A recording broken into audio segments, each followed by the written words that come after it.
ng media na magbigay kaalaman sa publiko at siguraduhin na hindi naaabuso ng mga nasa katungkulan ang kapangyarihan sa pamamalakad ng bayan.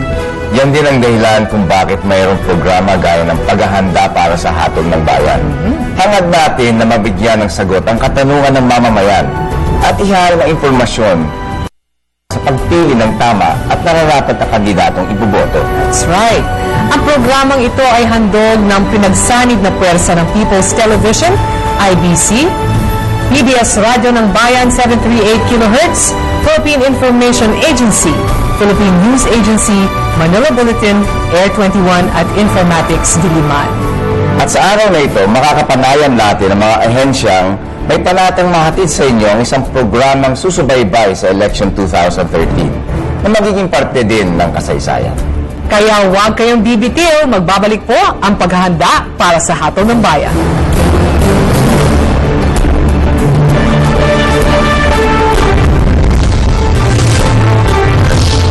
Ang Hatol ng Bayan 2013 ay talaan ng lahat ng balita at impormasyon tungkol sa halalan ng 2013.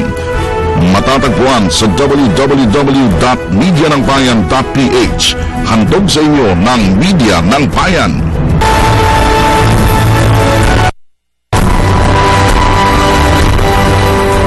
Maaari nyo rin kaming mapanood sa pamamagitan ng live streaming sa www.ptv.ph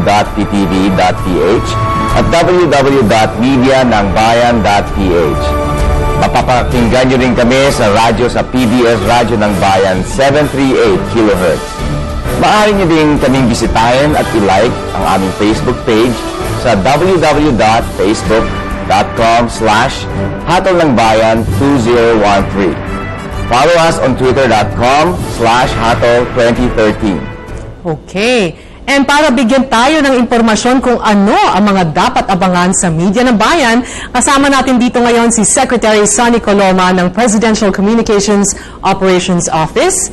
Bisita din natin ngayong araw ang Presidente ng Informatics Diliman, si Mr. Daniel Ongchoco, at si Attorney Jennifer Atienza, ang Corporate Communications Director ng People's Television. She's also a resource person during the PTV coverage on the Chief Justice Renato Corona impeachment trial. Good afternoon and welcome to the show. Good afternoon. Yes, mukhang napakalaking project itong ipinasok ninyo, no? Isang sanib puwersa, no? Can you tell us more about the alliance? Let's start off with Secretary Coloma. Ang Hatol ng Bayan ay isang pagkikipag-ugnayan ng People's Television sa iba't ibang organisasyon na gustong tumulong upang maipahatid sa ating mga kababayan ang kanilang mga dapat na malaman para sila ay lumahok sa isang matalinong paraan sa darating na May 2013 elections. At dito sa coverage na ito ay kapartner natin ang iba't ibang organisasyon katulad ng Informatics ni Mr. Ongchoco, ng Manila Bulletin which is the media partner, at lalahukan ito ng lahat ng mga ahensya ng Presidential Communications Operations Office, kabilang na ng Philippine Information Agency na mayroong tanggapan sa 16 na rehiyon at 68 sa lalawigan ng ating bansa, ang Philippine News Agency, ang Philippine Broadcasting Service na mayroong Radyo ng Bayan Network, at ang Bureau of Communication Services. Naka-back up din yung iba pang mga ahensya ng PCOO katulad ng National Printing Office na siyang responsable sa paglilimbag ng lahat ng mga balota, at ang APO Production Unit which is also a printing outfit. Sa makatuwid sa gagawin nating coverage na ito ay handang gumawa ng ang lahat ng ahensya ng aming tanggapan sa pagkikipagtulungan sa pribadong sektor para maihatid sa ating mga kababayan ang makabuluhan at makatotohanang impormasyon na kinakailangan nila sa kanilang pagpapasya o sa pagbibigay ng kanilang hatol ng bayan. Wow. Very well said. I know, right? Si Mr. Ang Choco naman, ano pong significance ng participation dito? Ako kasi, Pinky, just to answer your question, I really believe that every person, bawat mamamayan, should take an active role in participation in actually really making this country better. And as an educational institution, we really feel like our students, it's our responsibility to make sure our students do not just come out as academically proficient citizens of our country, but really holistic citizens of our country. Kaya importante sa amin na mag-participate dito sa Hatol ng Bayan, ika nga, dahil we want our students to also be socially aware, to be conscious of what's really happening in our country. That's why it's very important na pakita namin to set the example by really being actively involved here. In particular, I was just talking a while ago to Secretary Colón, Secretary Sani, I was saying this election in particular holds particular significance. Medyo special siya in a sense because I have to say, I have to profess my admiration and that for our current administration. Since I'm really a big fan of our administration. Sabi ko, sa lahat ng ginagawa niya, they want to relaunch. In fact, PTV4 really make it more. Dati kasi ang tingin sa stasyon ng bayan, medyo bias ngayon. Sabi niya, unbiased. Gusto natin, i-relaunch natin. Gawin natin mas bago to, make it the unbiased station, really, the fair station. Kaya all the more sabi ko talagang exacto. All the more, it really makes me more excited to be part of this. But, Mr. Onchoco, what is specifically yung parte nyo dito sa campaign natin na to? Ang informatics. What we essentially providing here are the computers, the PCs, the election monitoring system as well. And then we're also sending our student volunteers to monitor the election monitoring system. Sila yung magmaman ng mga computer. Yes, sila magmaman. So, talagang, all our community, full support. Just earlier, I was talking to Direct Ed Finland, saying na, you need a computer, sige, I'll make it my priority later after the show. Parang lumalabas, advocacy nyo tuloy ngayon niya. Yeah. Di ba? Advocacy, not just here for this venture, in fact, even sa eskwelahan namin mismo, just a week ago, we were talking already about how we're actually going to do voter on making our students aware. And not just our students, in fact, we have outreach programs in our school where we actually go out and we want to do the voters education also in our direct communities, the communities where we're involved. Sabi ni Secretary Colón niya, sabi niya, kailangan informed voters ang kailangan natin dito sa election na ito. And I guess that's our part of making sure we get informed voters out there doing their part in this upcoming May elections. nabanggit si Mr. Onchoco, attorney, na minsan ba yung PTV could have some image of bias and maganda sana mawala yung bias. Ano masasabi mo? Well, we cannot deny the fact that in the past, it's our history, so we cannot deny history, na at some point in the Philippine history, nabrandan tayo na propaganda station.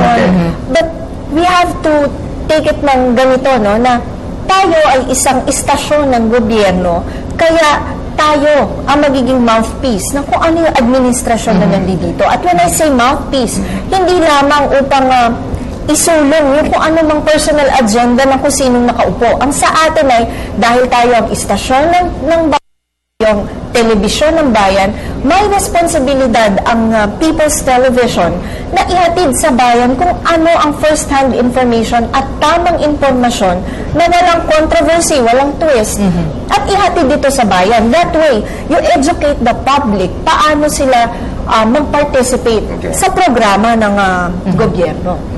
So where are we at as far as planning for this coverage is concerned? Could you give us a heads up? Ano na pong so far? Ano na pong pagpaplanong nagawa ninyo?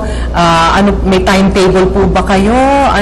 Could you tell us more about it? Matagal na pong pinagplanuhan at inisip kung ano ang pinaka-epektibong paraan na mayahatid sa ating mga kababayan yung mahalagang impormasyon na kailangan nila.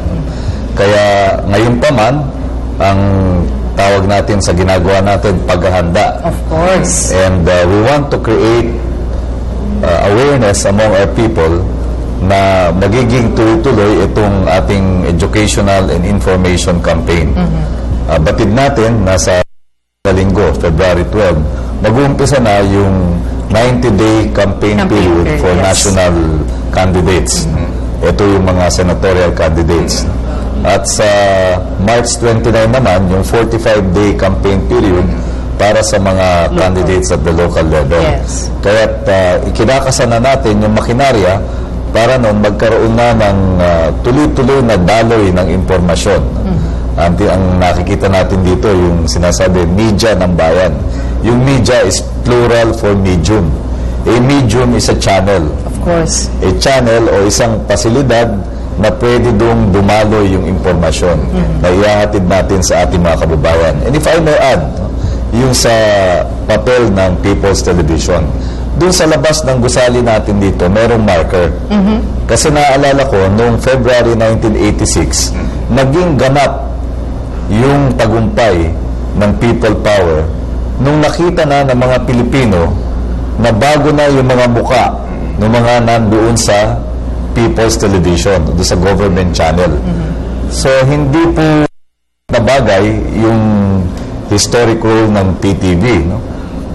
Ito yung pinakakongkretong indikasyon kung ano po ang estado ng demokrasya dito sa ating bansa, sapagkat kailangan ito yung maging salamin ng diwa ng people power. That in a democracy, may kabuluhan lang po ito kung yung pagpapasya ng mga taong bayan, ng mga mamamayan, ang siyang iiral. At kung yung proseso ng pagpapalit ng mga leader nila ay magiging isang proseso na may integridad. Kung maaalala din natin, kaya nagdaos ng People Power Revolution noong 1986 ay dahil yung eleksyon na naganap noong February 1986 ay hindi tumupad doon sa pagiging makabuluhan ba ito. No, nakita ng ating mga mamamayan na ito ay nilahukan ng laganap na pandaraya, no, na mismo yung nagsagawa doon, inamin nilang nandaya sila doon sa paghimok nila na sumama ang tao doon sa power. Kaya napakagandang sariwain natin na ang batayan ng malayang pamamahayag ay yung malayang eleksyon.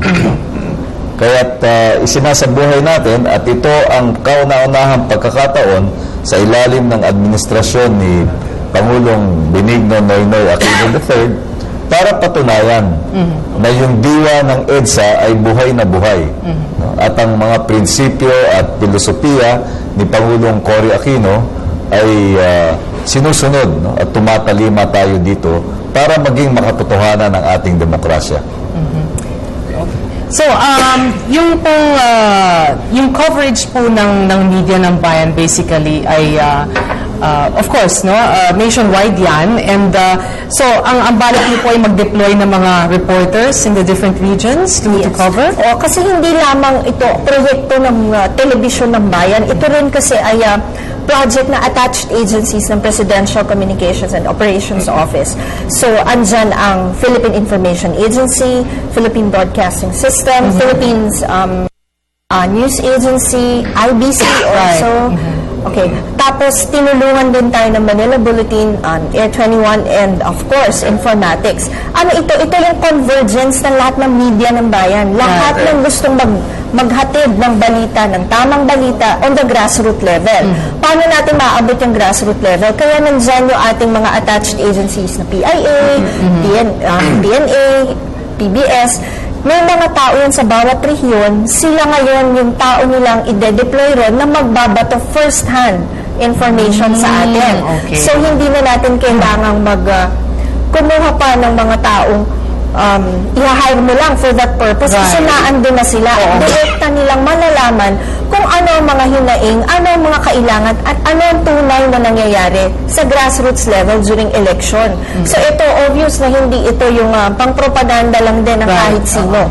Kung sino talagang nandun, ano ang nakikita nila, yun po ang ibabato at ihahatid naman natin. So, kasama doon yung mga katiwaliang nangyayari doon? Lahat po. Hindi lamang katiwalian. Dahil tandaan natin, madalas natin nakikita ngayon sa mga telebisyon na eleksyon na lang, ang inaabangan ng tao ay sino, ilan ang nabatay sa ganitong lugar.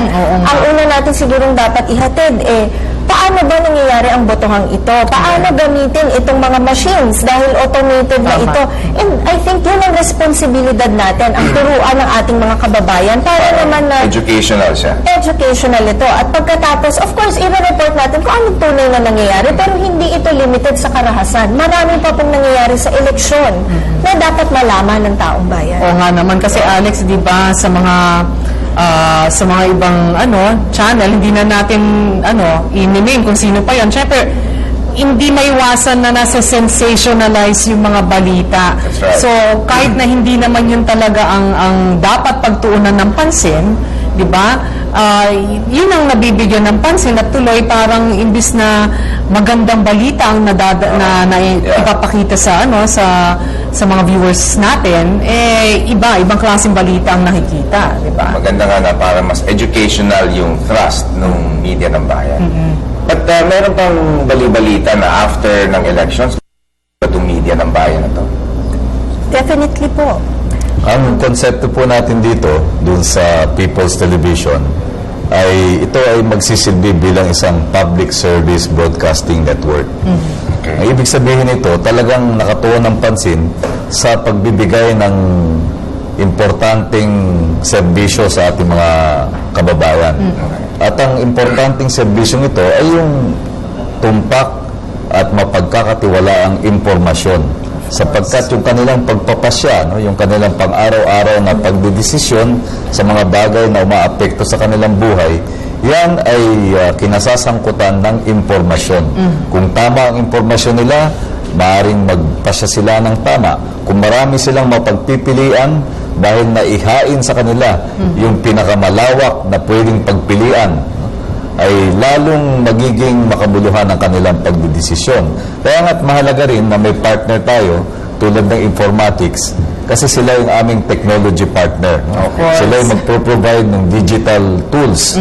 At alam naman natin, sa kasalukuyang panahon, yung mabilis na pagdaloy ng impormasyon ang siyang magiging sandigan natin para mapanatili o maitanghal ang integridad ng ating proseso. Of course. Sapagkat yung mga nagbabalak ng mga may itim na balak, yung mga gustong mandaya, Tama. maaari natin silang mapigilan kung mabilis ang daloy ng impormasyon. Oo nga naman. At nais din nating makisangkot dito, lumahok ang mga mamamayan, sapagkat isa tayo sa mga bansa na pinaka-aktibo sa paggamit ng social media na Yes. tinatawag. No? Yeah. Hindi na tayo ngayon umaasa lang sa traditional media ng print o ng dyaryo, yung free TV o cable TV.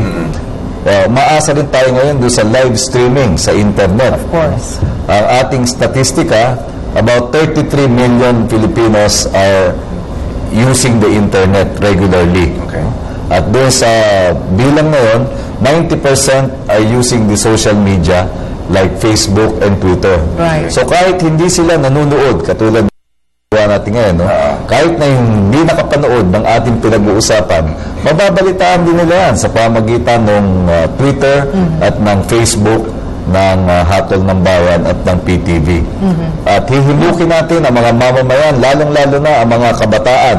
Kaya nga't mahalaga rin yung partisipasyon ng mga estudyante ng informatics na lumahok sila. No? Kasi kahit na hindi na sila nagbabasa ng dyaryo o nanonood sa TV na katulad ng dati, tiyak naman na gumagamit sila ng mobile telephony at ng social media, at sa paraang yon ay maaari pa rin silang lumahok sa pagtitiyak ng makabuluhang hatol ng bayan. Alam mo, yan ang kagandahan ng technology, no, Alex, no? Talagang, even when you're mobile, you're always kept in touch, di ba? You're always informed.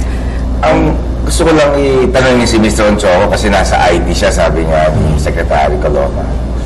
Halimbawa, yung pagtulong nyo ba, pwede bang hindi lang sa hardware? Kunwari, mapapaliwanag nyo ba kung paano ang PCOS machines, how does it work? Sige. Yes, the PCOS machines, kumbaga, yung binoboto ba ng tao, yung pag-transmit ng mga votes, have integrity at totoo.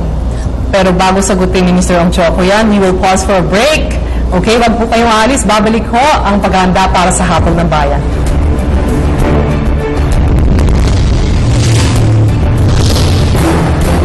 Bilang pagkilala sa tungkulin ng media sa pagprotekta sa balota, binigyan ang COMELEC sa visa ng COMELEC Resolution Number 8897 ng akreditasyon ang kapisanan ng mga broadcaster ng Pilipinas o KBP upang makatanggap ng kopya ng election returns noong nakaraang halalan ng 2010.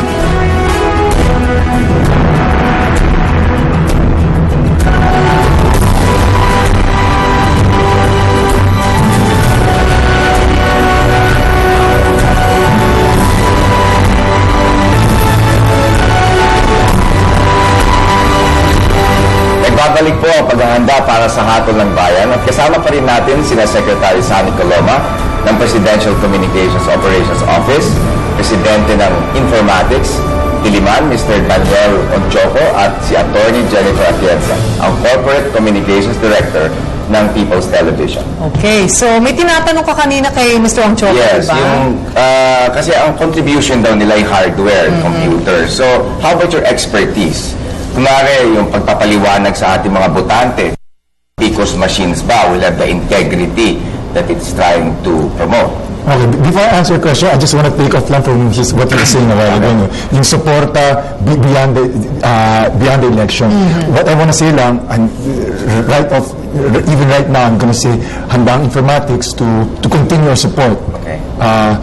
For in PTV4's desire to do this media ng bayan beyond the elections, because sabi nga, in social media we can help, whether in social media aspects, mga websites, mga handa kami tumulong na hindi lang sa election. Now going to your question, no,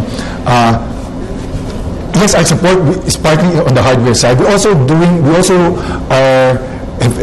have set up an election monitoring system to a sister company of ours, Cinemax Corporation.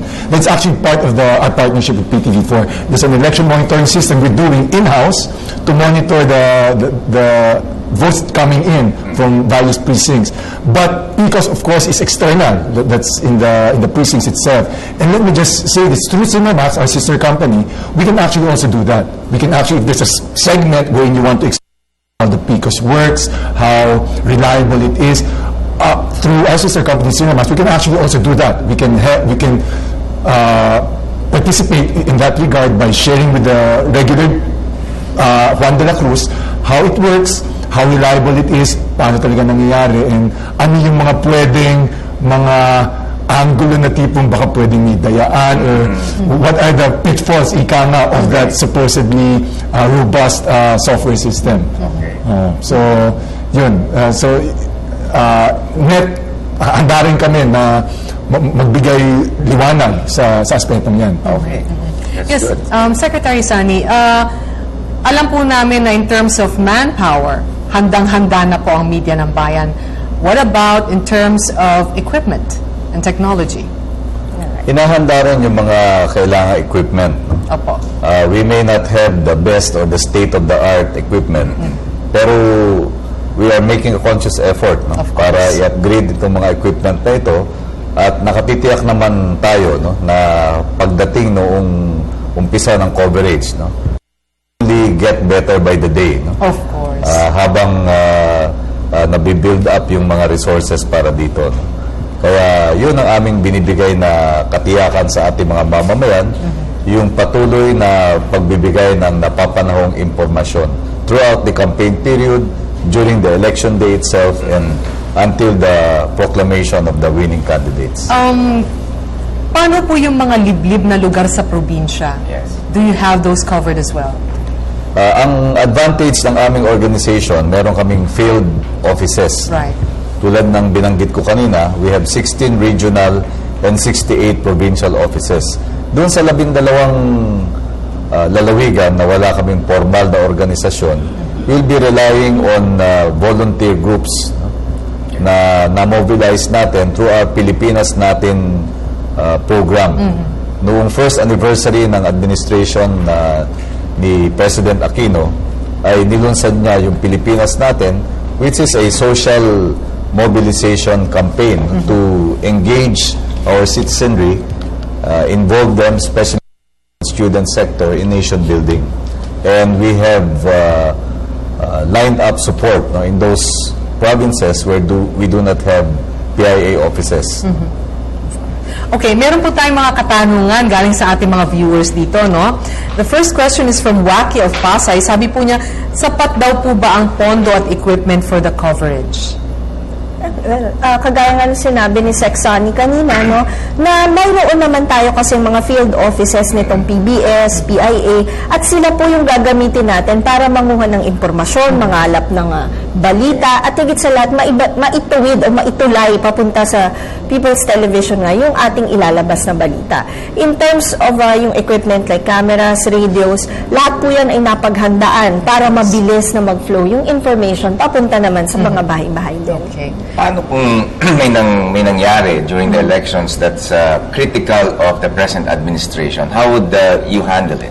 Well, these organizations under the PCO have always been, well, ang swerte lang ngayon, ano, na the administration is very much supportive of balanced programming. Sabi nga namin, na may critical issues against the government, hindi namin itinatago o hindi rin naman ito sinusugarcoat. What we do is we present to the public that particular critical issue, at kahit na against the government na ito, sige, mag-guest ka dito, sabihin mo sa amin kung ano yung iyong mga puna, at mag-guest din naman kami ng mga taong maaaring makasagot dito sa pamumuno Para ito. magbigay linaw. That, yes, and that way, we inform the public and we get to show the public and inform them of the real score between the issues. Yes. At hindi, walang sensationalism, walang kontrobersiya, balansyado, and we allow them to make a decision, this time an informed decision. Okay, speaking of sensationalism, of course, alam natin na well, whether we'd like to admit it or not, no, sensationalism sells.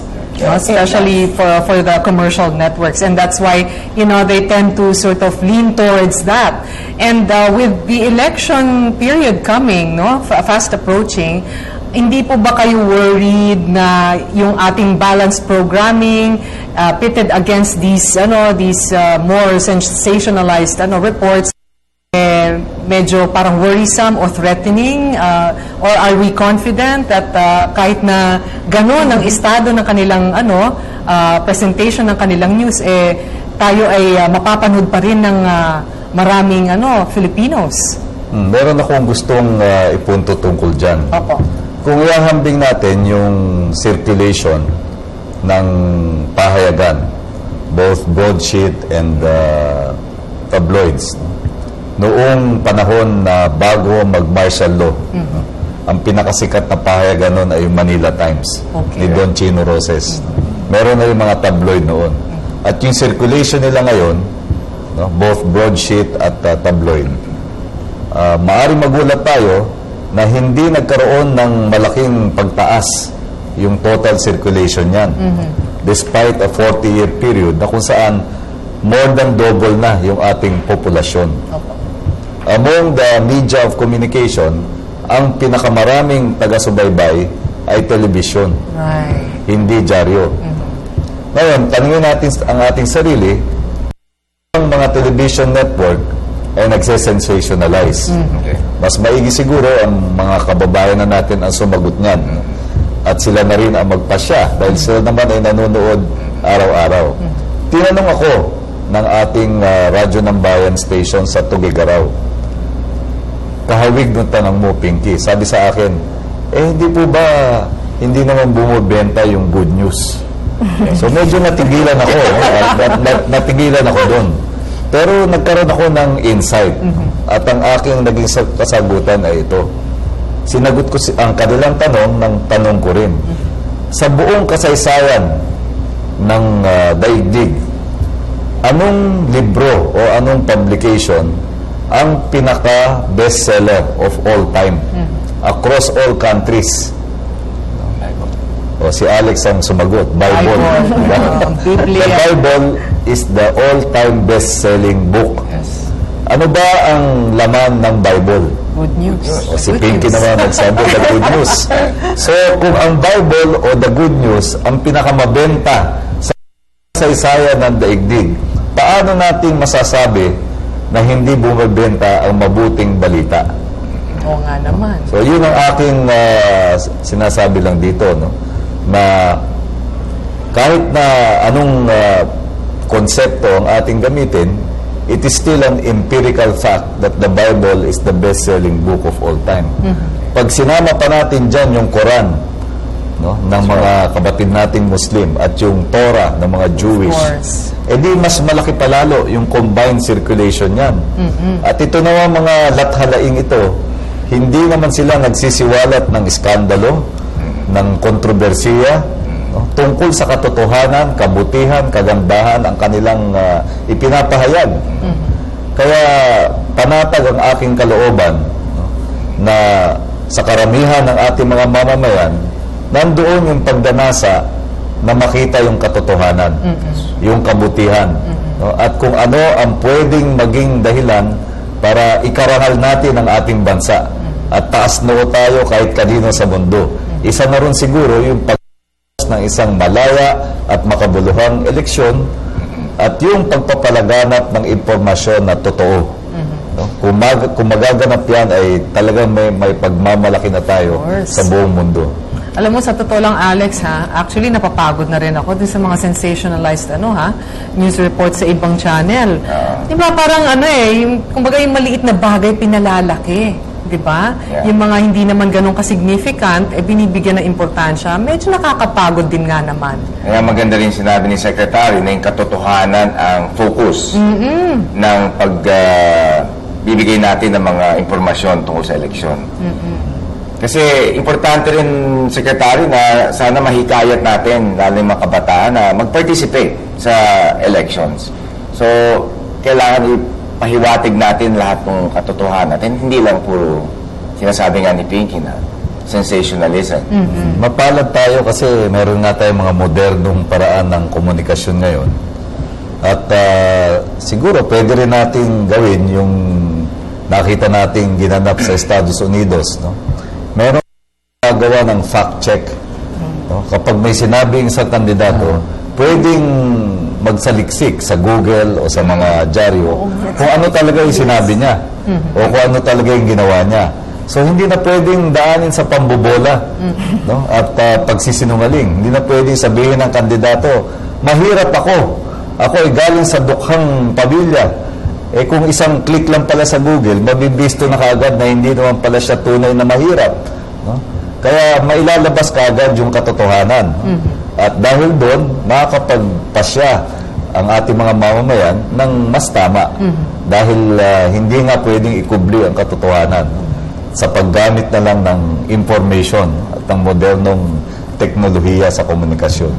Ano pa po ba mga related programs na balak ipalabas ng media ng bayan other than this, yung paghahanda para sa hatol ng bayan? We also have in line, naka-line up din dyan, yung COMELEC R, Okay. kung saan yung mga kandidato will be given their 15-minute of fame Yun. para mailahad yung plataforma. Of course. That's also part of Media ng Bayan's responsibility to give an informed choice, give our viewers an informed choice. That way, makita nila, ano ba talaga ito iboboto ko? Kasi kadalasan nangyayari ngayon, recall lang ng apelido. Right. But if you allow them to sit down in front of our COMELEC, a COMELEC sanctioned program, mas magkakaroon ngayon ng matibay na paninindigan naman yung ating mga kababayan kung sino talagang iboboto nila. Kailan naman lalabas kaya ito? Ito ay ilalabas once a week, every Tuesday, I suppose, dito sa television ng bayan.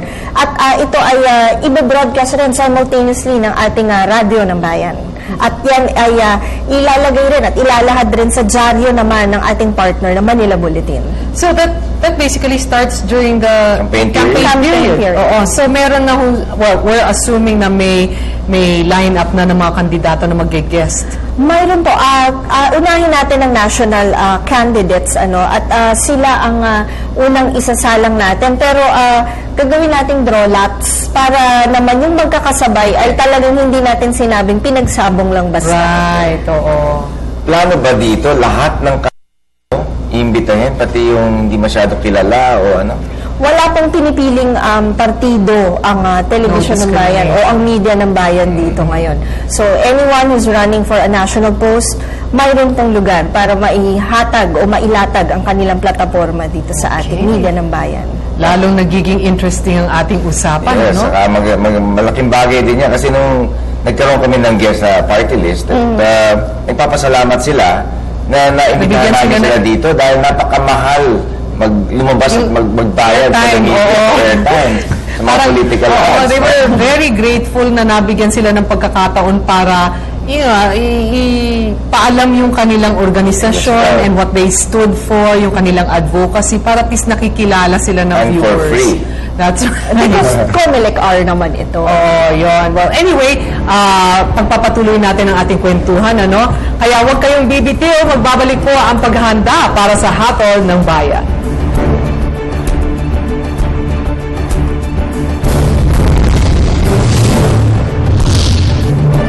The Presidential Operations Office, PCOO, as lead communications arm of the government and a vehicle for understanding, envisions a well-informed and enlightened citizenry, proud of its heritage and attuned to global realities.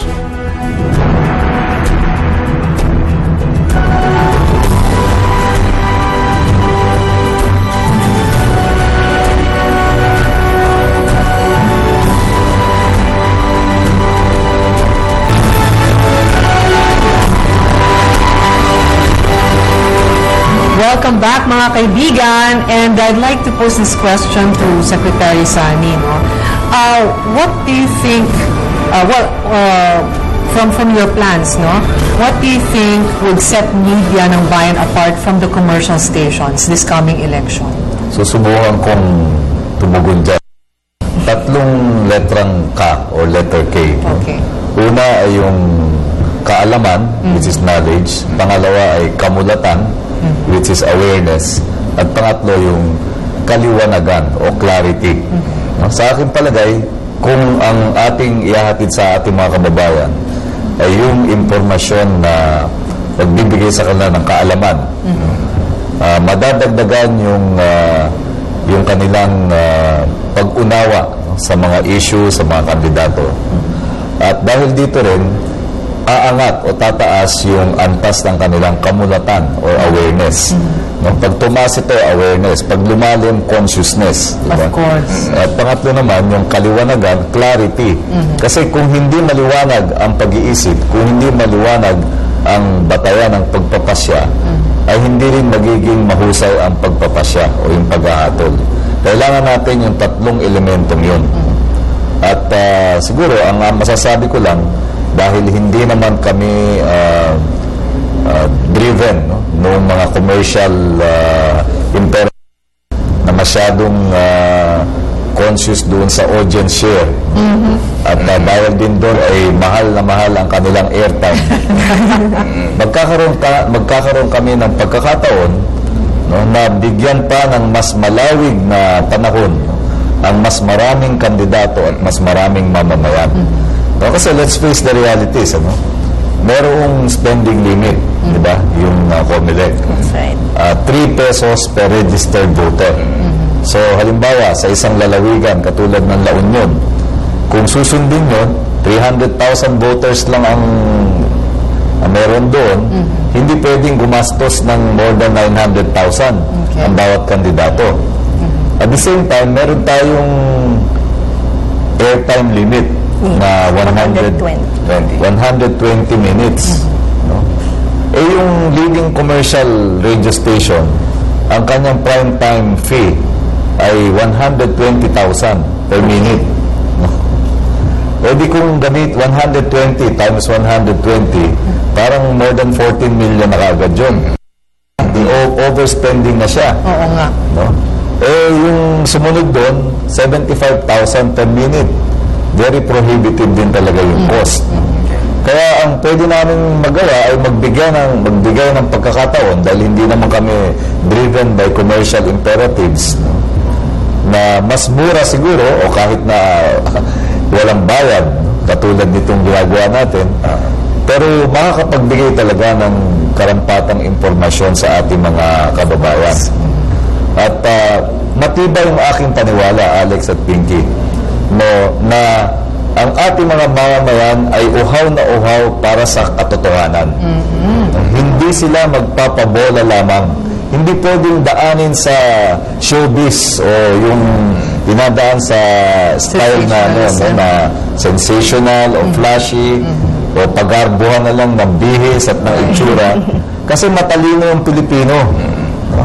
At yung Pilipino hindi mapaglalalangan, no? O malilinlang ng kahit sino man. Bigyan lang ng sapat na pagkakataon na malaman yung totoo, no? Ng lahat ng impormasyon na kinakailangan, tiyak na gagawa ang Pilipino ng tamang desisyon. At kapag mahusay yung pagpili natin ng ating mga halal na pinuno, edi yung mga hinalal natin mas magiging responsable at pananagutan nila yung kanilang mga pinangako. Sapagkat paaalalahanin natin sila, pagkatapos ng eleksyon, eto ang inyong mga pinangako. At sinisingil kayo ni Juan de la Cruz. Bahagi yan ng isang tuloy-tuloy na cycle of communication. Right. At yung pag-alam sa saloobin ng ating mga mamamayan. Yung magandang sinabi ni Secretary Coloma na kasi nga dun sa hindi sila driven by commercial imperatives or That's by right. profit, in another word, no? So ibig sabihin yung mga wala masyadong pera ang kandidato, pwede mas lumabas dito dahil mas mura o minsan libre. So malaking bagay yon para makita ng ating mga manonood ang lahat ng kandidatong tumatakbo. So how do you schedule yung mga kandidato for the COMELEC hour? Do they just, call No, I think yung ginawa ng aming programming committee ay nagkaroon ng memorandum of agreement with the COMELEC, and then through COMELEC also we will inform all these national candidates of the existence of the program and yung aming schedule ng kanilang pag-appear. At gagawin ito sa pamamagitan na nung kagaya na sinabi ko kanina, draw lots. Right. Kasi yung iba, parang ang gusto nila, meron silang katapat na particular na kandidato. Alam nila paglalamang sila rin. Okay. So para maging patas, in the spirit of transparency of patas nga, o draw lots tayo kung sino ang unang batch na sasalang sa ating COMELEC hour. Will this be a daily show? It's a once a week show. Once a week. Oo. Para makilala naman natin sila. Actually, hindi mismo sila, kundi ang plataforma nila at anong balak Ano gawin. ba mga Kagaya ni- national leaders lang o pati local? National. Unahin muna natin kasi ang national dahil kung pati local, baka tapos na po ang election. Gusto pa nilang lumabas ulit sa television sa dami nila. Yes, that's right. Medyo delikado. Naalala ko lang kasi nagtuturo po ako sa UP, and during the 2010, the eve of the 2000 elections, meron po kaming ginawang parang activity where we invited yung mga senatorial candidates, senatoriables, to engage in healthy debate. Okay, so we had a few of them grace the affair, and yun nga, we parang put forth some issues for them to tackle, and of course para nagkaroon ng debatehan, meron po ba tayong programang pinaplano na something leaning towards that? Yung dito, hindi pa natin masiguro kung debate nga itong matatawag. Pero ang gusto kasi ng pinagsamang pwersa nga ng media ng bayan ay ilahad naman yung plataforma muna nila. And siguro hindi strictly debate yung mangyayari, kundi diskusyon. Right. Na mapag-usapan kung ano yung balak nilang ihain sa kanilang mga constituency o sa taong bayan.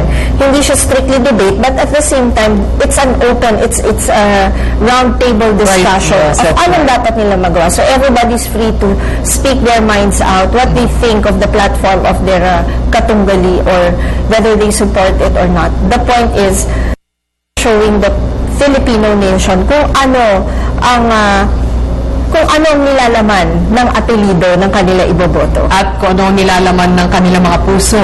Exactly. Diba? Yun. Exactly. And are you not worried that maybe, at some point, someone might get personal or something? Kasi we cannot predict what will happen, right? And there will probably be moments where, an argument will ensue and things will start getting personal. Are we ready for something like that? Yes, we are naman, kasi tandaan natin na ang gagawa rin naman itong COMELEC hour ay mismo rin naman mga tao natin from the COMELEC. Mag-away man sila sa harap, definitely diretso yung sanction yan. At I don't suppose naman some of our candidates or most of our candidates will really kumbaga, mag-aaway sila sa harap ng taong bayan. If at all, they will have to sell themselves. At tandaan nga natin, magsisimula na talaga yung katalinuhan at maturity ng taong bayan sa pagpili. Magpakita sila ng karahasan o magaspang na ugali o magaspang na pamaraan tatag sa kanila ng kanilang plataforma. I'm sure, ang ordinaryong Juan de la Cruz, may red flag na kagad Of yan. course. And of course, syempre, it's all about putting your best foot forward, di ba? Pagka ganyan, if you wanna win votes, di ba, you have to be at your Pero, best. kuminsan yung controversial, yun ang mas gusto ng tao. Isa po, Yung actually. sa Senate, yung mas Oo, the other controversial, hand. yun ang gustong panoorin. Oo. But of course, yes. Siguro naman po pwede sila maging controversial in such a way na hindi naman po matuturn off yung taong bayan sa kanila. Controversial but in a positive way. That's pretty challenging. If I may Yes, of inject course, no, please. an insight. Bahagi kasi ng aming responsibilidad no, sa aming opisina ay yung pag-manage ng website ng Presidente, ni Pangulong Aquino. Meron po siyang more than 2.5 million fans sa Facebook. At meron din siya more than 1.1 million followers sa Twitter. Wow. Ang napansin ko po ay ganito. Doon kasi sa demokrasya ng cyberspace, kadalasan ang unang naglalahad ng opinion ay yung meron mga strong opinions for or against an issue. Right. So dyan natin mapipick up yung mga medyo emotional sila, gumagamit sila ng makulay na salita, no, gumagamit sila ng mga asterisk, exclamation point. Pero sa daloy nung debate o dialogo about an issue, kasi mabilis yan no? Yung mga nag-tweet, yung mga yung sa Facebook, ilalike mo or dislike, di ba? Ipa-follow mo sa Twitter. Sa daloy ng impormasyon na yun, nakikita naman natin, nagno-normalize. Ibig sabihin, nagko-converge pa rin yung opinion ng mga tao around some kind of common ground. Of course. At kapag 10,000 na nagsalita, 20,000 na, no? Nagkakaroon na ng trending. Okay. Kung saan talaga yung daloy ng kanilang mga saloobin.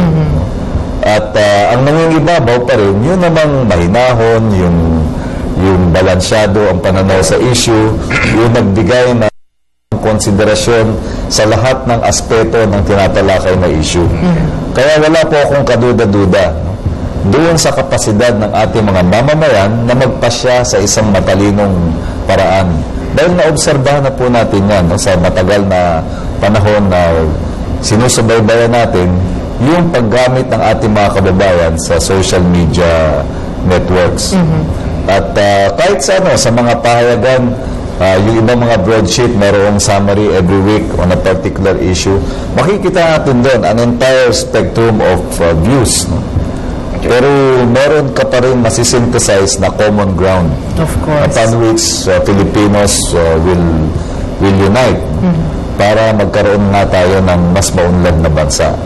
At yan po ang nagbibigay sigla sa amin at nagbibigay inspirasyon na kailangan talagang itaguyod yung ganitong paraan ng pagpamamahayag at pagkuha sa saloobin ng mga mamamayan.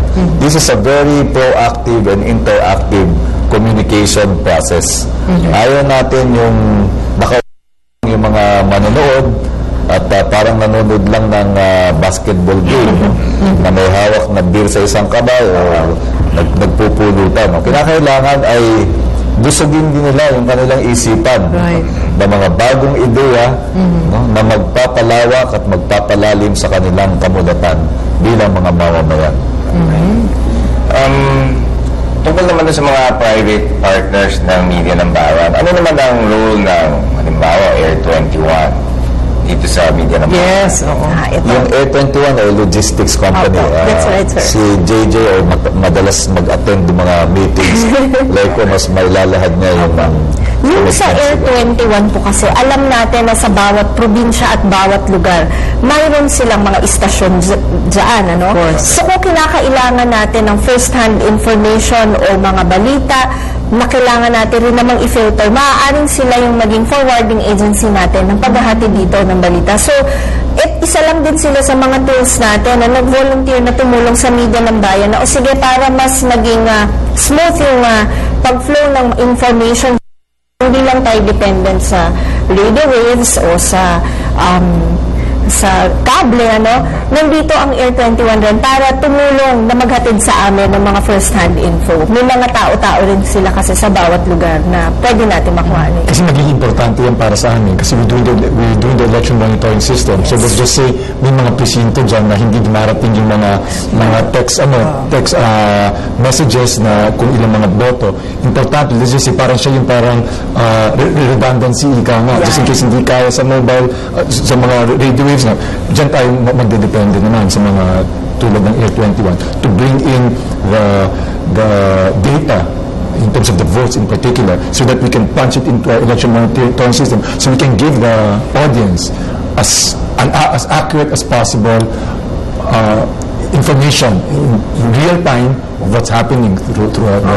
Ayaw kasi namin na maglabas tayo ng information o let's say figure na galing sa sapantaha. Ang gusto namin may basihan. Of course. So saan tayo makakasiguro dito? Kaya nandyan yung ating mga media partners sa Media ng Bayan. So lahat ng aspeto cover natin na kung sakaling magkaroon ng pag-jam ng mga information, na signal, nandiyan ang informatics para mag-pick up ng data naman mula doon naman sa ating mga tao from Air 21 in their respective stations. Of course, meron kayong mekanismo para i-verify information. Definitely. Because our partners, Informatics and Cinemax, was able to design a way na kung sino ang maglalag o mag-feed ng information, bukod sa password niya, matitrace kung saan niya nakuha yung information ng yon at anong oras. That way, yung responsibilidad mo ngayon naman sa taong bayan, naibigay mo yung accurate na data. That's right. Hindi ayaw natin mag-create ng trending na mali. At definitely, we won't want to make a trending. What we want is to give accurate information. At saka, with your permission, Alex, syempre, meron dyang yung mga manggugulo.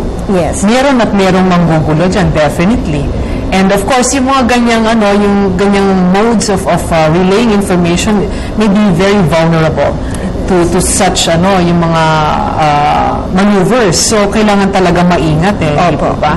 Ayun, Alex. Yung monitoring na sinasabi ng informatics, ano specifically yun? Halimbawa, parang gagawin niyo ba yung ginagawa ng COMELEC during election day?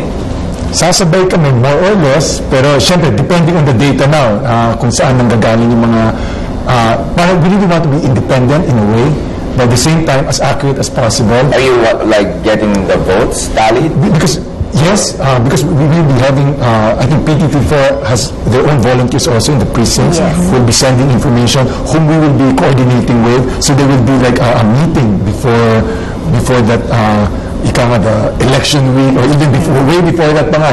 I'm pretty sure, alam ko, based on our discussions, there's going to be a meeting around that. So, pag nangyari yun, diyan maglalabas na yung mga passwords, yung mga coordination. Sinisigurado namin na may sarili kaming sistema to make sure na accurate to that. Meron pa kaming double-checking na tipong tama nga yung data. Kasi isipin namin, posibleng baka next mali pala. Imbis na 1,000, baka 100 lang. Kasi, alam mo, Mr. Onchoco, ang po yung Picos machines will send the data directly to the city. Yes. Right. Then you just pick it up from the city kung ano yung lumabas na resulta, tama ba? So parang may mga watches tayo dyan, may mga poll watches tayo dyan, who will be the ones sending to us. Pero Pinky, Alex, what's different about media ng bayan ngayon, paghahatid ng ganitong information, is hindi ito kagaya nung nakikita natin madalas traditionally na, ito yung bilang namin, bahala na kayo pag naglabas yung COMELEC. At a certain point, media ng bayan will stop the counting to give way to the official count of COMELEC. Of course. Because we don't want, hindi rin natin naman kahit sino, kahit sinong entity dyan, hindi maaaring magkaroon ng exclusive na pagsasabi sa bayan na kami yung may tamang numero. Ang sinasabi natin is, as we go along, as the numbers come out, Right. ito po ang lumabas sa ganitong presinto according doon sa binato ng PCOS machine naman sa bawat city. And that's as accurate as we go. But the moment na maglabas ng official count ang COMELEC, back off na kami dahil ang kailangan natin respetuhin ngayon ay ang nag-iisa rin naman talagang ahensya na may karapatang magsabi kung ano talaga yung actual number. That's right. So para siyang semi-election watchdog na ginagawa ng NAMFREL. In a way, is Yes, in a way. But what we want to do is to avoid the trending, na kami yung magkikreate ng trending and to Oo nga create a naman. false impression on the people. That's a good What point. the media ng bayan wants is, as early as possible, on the dot, ito po ang lumabas. Pero, the official count has to come from COMELEC. Okay. So, we'll have more of that, no? Pagbalik natin. Kaya huwag kayong bibitiw. Magbabalik po ang paghahanda para sa Hatol ng Bayan.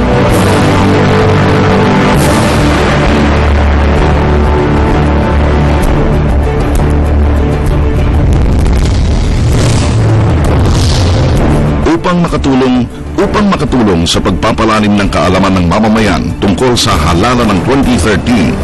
Dalawang programa ang inihahandog ng Media ng Bayan sa PTV4 at Philippine Broadcasting Service. Ang paghahanda para sa Hatol ng Bayan mula alas 3:30 hanggang alas 5 ng hapon at ang The COMELEC Hour mula alas 7 hanggang alas 8:30 ng gabi, Lunes hanggang Biyernes.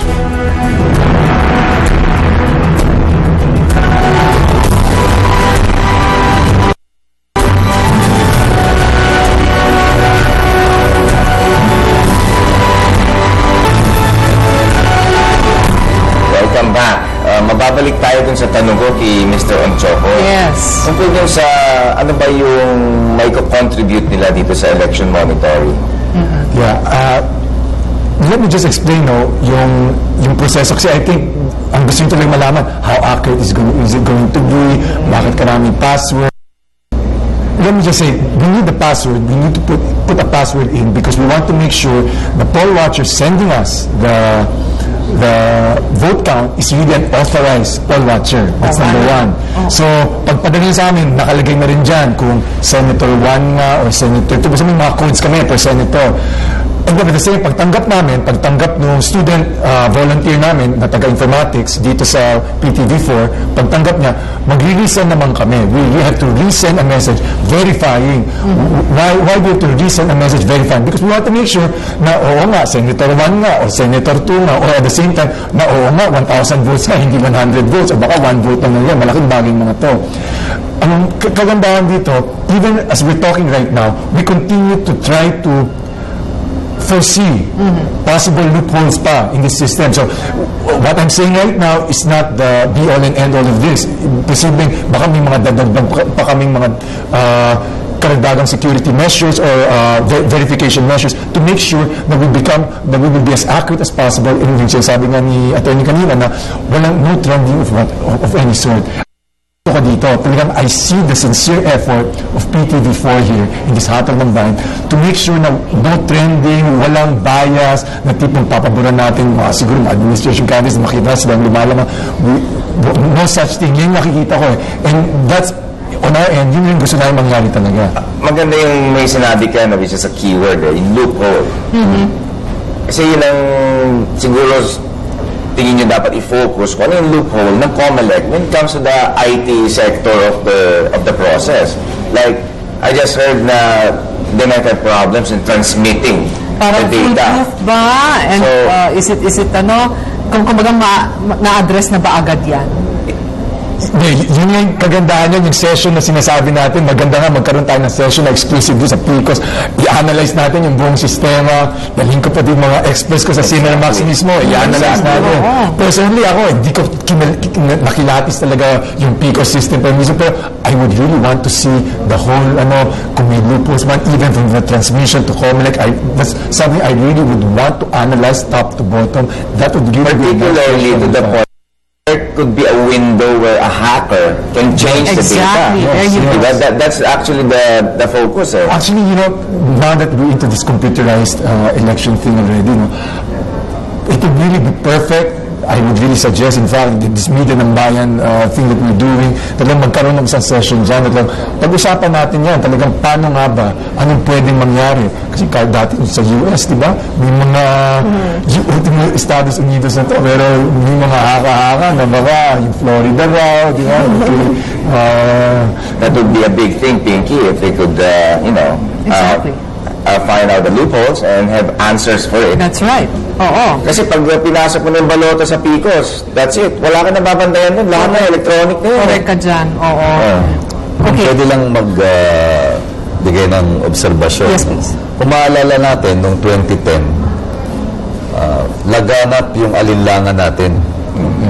At yung alinlangan, hanggang doon pa sa paghihinala, na baka Noel, di ba? O yung election, actually. tapos ang daming mga dark scenario doon Right. na hindi mo iproproklama. No?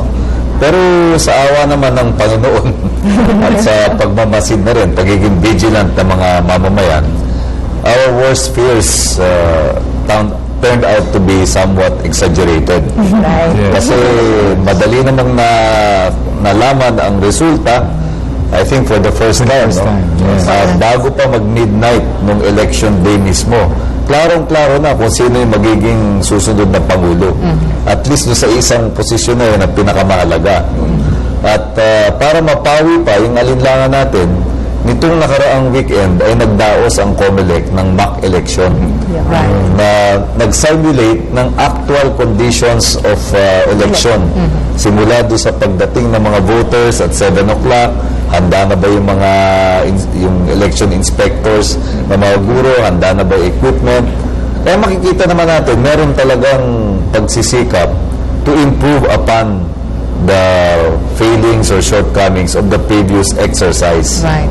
At para doon sa isang aspeto ng proseso na directly supervised ng aming tanggapan, I'm referring to the printing of ballots. Of course. Noon naman nakaraang linggo, January 30, pinasinayahan yung ballot printing facility no, sa National Printing Office. At nariyan yung ating citizens arm ng COMELEC, PPCRB, si Chairperson Henrietta Revilla. Yes. At siya na mismo ang nagsabi doon sa kanyang talumpati na kamangha-mangha yung naging transformasyon ng National Printing Office. Dahil napakalinis nung printing area, yung mga makina na nilagay doon ay state-of-the-art, no, imported from Germany, pinakamodernong teknolohiya. Yung security features doon, kinakailangan ay mag-biometric encoding ka muna bago ka pumasok at bago ka lumabas. Okay? Yung buong pasilidad ay merong CCTV. Okay. At doon sa labas ng printing area, merong 156 PICOS machines na kaya nandun yung PICOS machine na yun, bawat isa doon sa million ballots na kanilang iiprenta, padadaanin muna doon sa PICOS machine na yun. If it's working. Kung gumagana, kung dadaan siya doon sa makina. Okay. At kung hindi, ay discard na yun. Kaya 100% quality control check using the exact same PICOS machines na gagamitin sa halalan. Ang tanong ko lang, nasaksihan ba natin ito noong nakaraang 2010 election? Obviously, hindi. Ibig sabihin, talagang mas open, mas transparent, at mas accountable yung proseso na nailatag para dito sa 2013 elections. Isinigawa ito ng COMELEC in the full light of day, pinapakita sa lahat, pinapaalam sa lahat kung ano nangyari. Kaya dapat lang lahat ng mga stakeholders ng ating lipunan ay tumutok, maging mapagmasid, at hingid ang lahat ng gusto nilang malaman. Dahil yan lamang ang paraan na magbi-build up tayo ng confidence. At kung may confidence, dyan na rin nakasalala yung tagumpay ng ating process. Kapag kumbinsido ang mga mamamayan na meron itong integridad, may kredibilidad, at dahil dyan magiging katanggap-tanggap ang magiging resulta. Secretary Coloma, Attorney Atienza, well, not to sound morbid or anything. But of course, marami tayong naririnig na mga kwento-kwento tungkol sa electoral violence. Okay, kada eleksyon. How protected are our reporters on field sa darating na eleksyon? Are we assured of security, maximum security for them?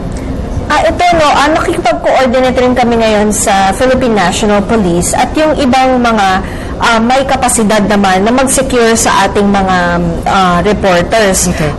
We also went down to LGU levels, local government units, na kung maaari ay kami magpapadala sa na aming mga reporters, makikipag-ugnayan sa inyo directly. Well, kasama na rin doon yung seguridad ng aming mga reporters. Oo. Kasi alam nyo naman, di ba, hindi natin maiiwasan. Yes. Kahit na siguro hindi sila ang magiging target, pero they could be caught in the cross to speak, no? So, yun nga, naitanong ko lang yung kasi nga, syempre, kasama yun sa trabaho talaga. Right. Pero, sa tingin mo ba, maging laganap pa ang electoral violence with regards to affecting your reporters? Alam mo, sa nakikita ko naman, although ngayon may mga ilan na tayo nabalitaan na nauna, hindi naman natin ipapadala yung ating mga reporters doon mismo sa lugar na alam nating Hotspot, ikapapahamin. oo. Ang sa atin ay makapagbigay ng balita, kahit na hotspot yan, ay doon naman siguro sa mas malapit na lugar, hindi doon mismo kung saan meron. On safer ground. On safer grounds. Pero alam nyo, naniniwala pa rin ako na dahil na napaka-transparent ng ating eleksyon ngayon, mababawasan yung mga na-witness na natin nung araw na klase ng eleksyon dahil noon uso pa ang nakawan ng balota. Ngayon naman siguro hindi naman ang nakawang PICOS machine at napakalaki naman ito. Hindi ba? Parang bigat ata, no? That's right. At napakaliit na lang yung chip na may hawak nito. At nakawan na nila yung chip na i-transmit na siguro sa sobrang bilis ng teknolohiya. So umaasa pa rin dahil nga sa efforts ng administrasyon ngayon ay hindi na ganun kalaganap yung karahasan. Siguro if there would be anyone that we should watch out for, it would be the hackers nga, katulad That's sa right. mo, Alex. Electronic na ang nakawan ngayon. Correct, diba? Yun ang kailangan bantayan. Yun na nga, yun ang kailangan talagang bantayan. Of course, we would also want to know yung extent ng ng partnership ng media ng bayan, no? Does it go beyond elections? Can you tell us more about it? Definitely po yung media ng bayan will continue to exist until after the elections. Dahil nga, naniniwala kami sa convergence ng media. Ito yung magiging mas epektibong paraan para maihatid naman namin yung balita sa taong bayan. So, itong convergence ng lahat ng pinagsamang pwersa ng PTV, IBC, PNA, PIA, PBS, Informatics, Manila Bulletin, and some other partners, at yung willing pang tumulong sa amin, balak namin na ipagpatuloy ito kahit dumating ang SONA, at God forbid, kung may sakuna na video, buo pa rin po ang media ng bayan para maghatid ng tamang impormasyon at balita sa taong bayan ng mas epektibong paraan. Ano ba ang role ng Manila Bulletin? Diyan sa teamwork na yan. Dito sa teamwork na ito, sila ang maglalabas in print na kung ano man ang naihahayag natin dito sa telebisyon at sa radyo. That way, yung mga taong walang access, already access sa telebisyon, lalo na yung mga nasa opisina, makapagbasa naman ng radyo kahit sa kanilang mga opisina o sa bahay. Mr. Ongchoco, are you, do you see, informatics doing more collaborations with media ng bayan? Yes, as I was saying a while ago, I'm a true believer that it is our role as an educational institution to really make sure our students aren't just focused on academics, but they really are socially aware, socially conscious, responsible students who really who are not apathetic, but they have a feel and love a genuine love for their country. And that's why I'm so thankful for the opportunity, of course, given by PTV for us to be a participant here, because it allows us to tell our students that, hey, it's an academic institution, but we actually have to do our part in nation building. And that is why, without a doubt, in moving forward, if we continue to be a welcome partner, by all means, we are ready to really do our part, whether it's in helping with the Facebook page, Facebook fan page, whether it's in the websites, whatever means, because I know ibang dynamics niyan beyond the elections in terms of our participation. But in any which way we can, whether even our students becoming interns here, maybe student reporters, I don't know, but net and net, we really want to be able to continue to be a participant here and a partner in Media ng Bayan. That's good, no? Especially kung makahanap yung mga estudyante mo ng loophole. Diba? Yun. Yun ang maganda. It's so totoo excited mga estudyante nito. And kaya I'm really very thankful also.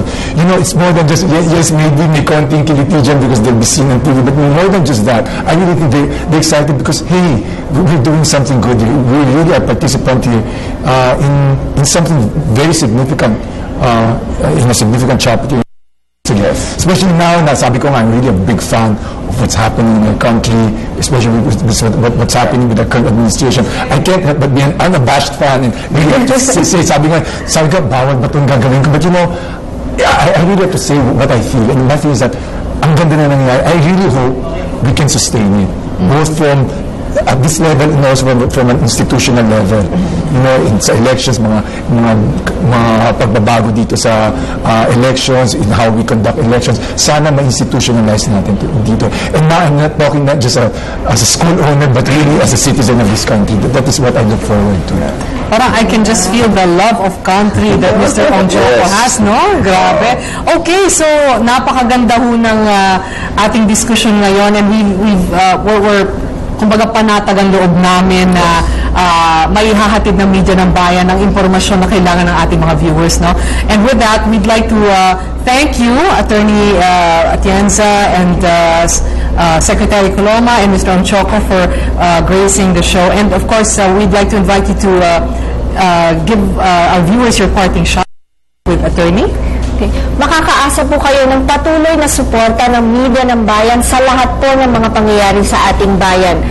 Free from sensationalism, free from controversy, kung ano lang po ang dapat malaman ng ating mga kababayan. Media ng Bayan po. Of course. And Secretary Coloma. Makahulugan yung salitang media ng bayan. Dati ikaw ay kalahok lamang sa media kung may-ari ka ng radio station, television station, pahayagan. Ngayon, ang bawat isang individual, ang bawat isang mamamayan ay virtual publisher o reporter. No? Pwede rin siyang photographer, pwede din siyang filmmaker. Dahil doon sa mga digital tools, no? At sa modernong teknolohiya, ang bawat mamamayan ay mayroong papel na pwedeng gampanan. Lalo na doon sa aspeto na pagiging mapagmasid at tagabantay ng integridad ng ating halalan at ng pagiging matibay ng ating demokrasya. Yan ang magandang pagkakataon na inaalay sa atin nitong darating na halalan na gagamitin natin yung pagiging makabayan, ilalahok tayo sa isang proseso na makapagpapatatag sa ating demokrasya sa pamagitan ng makabuluhang paglahok ng bawat mamamayan. Yan ang buod ng Media ng Bayan na inaasahan natin magiging mahalagang elemento, no, sa pag-alam sa hatol ng bayan. Thank you. And Mr. Onchoco? All I want to say is that this is not just a partnership between the #1 public affairs program in the Philippines and the preeminent IT school in the Philippines, but it is really more about doing our share in helping our country move forward. So, ang masasabi ko lang, be an informed voter and vote wisely. Yes, maraming salamat po, Secretary Coloma, Attorney Atienza, and Mr. Onchoco. Thank you very much. Huwag po kayong aalis, magbabalik po ang paghahanda para sa Hatol ng Bayan.